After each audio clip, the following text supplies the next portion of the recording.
Les sujets du jour de la revue fiduciaire.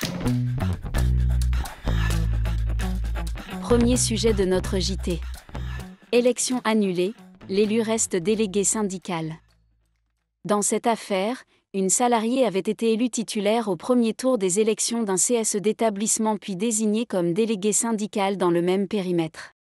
En raison du non-respect du principe de mixité par la liste syndicale contenant la candidature de la salariée, l'employeur avait saisi la justice pour faire annuler son élection et sa désignation en qualité de DS.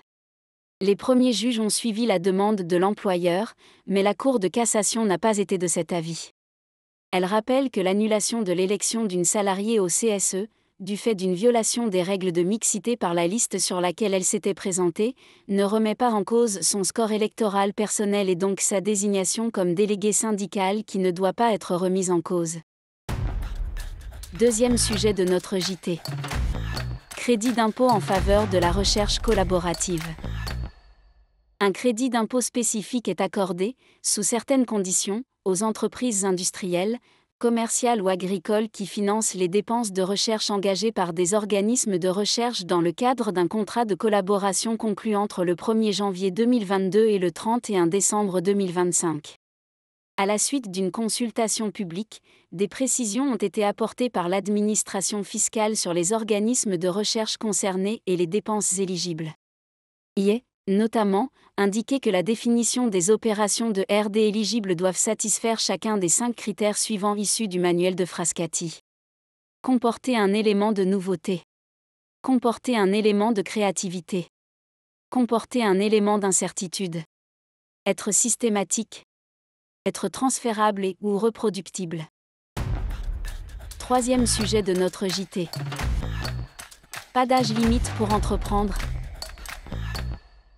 BPI France Le Lab a mené une enquête auprès de 1347 entrepreneurs dont 939 âgés de plus de 50 ans, dits entrepreneurs seniors, et, parmi ces derniers, 222 ayant entrepris pour la première fois après 50 ans, appelés primo-entrepreneurs seniors. L'étude rendue publique le 11 avril dernier révèle que plus l'âge avance, plus la proportion d'entrepreneurs, très satisfaits, dans leur rôle augmente, plus de 40% après 50 ans contre moins de 30% avant. Par ailleurs, les entrepreneurs seniors, y compris ceux de plus de 70 ans, se déclarent en bonne santé physique, dorment mieux et jouissent d'une meilleure santé mentale que leurs homologues de 40 à 50 ans. En effet, les seniors gèrent mieux leur stress pour avoir déjà surmonté nombre d'épreuves.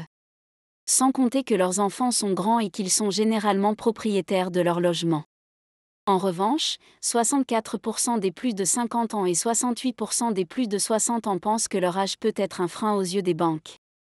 Pour autant, les entrepreneurs seniors, y compris après 60 ans, ne déclarent pas plus de difficultés de financement que leurs benjamins.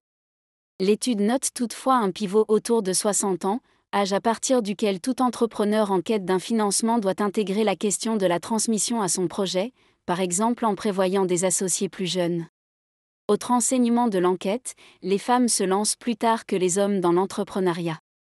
Étage 30% des femmes entrepreneurs de plus de 50 ans déclarent très difficile la levée de fonds contre 19% pour les hommes seniors.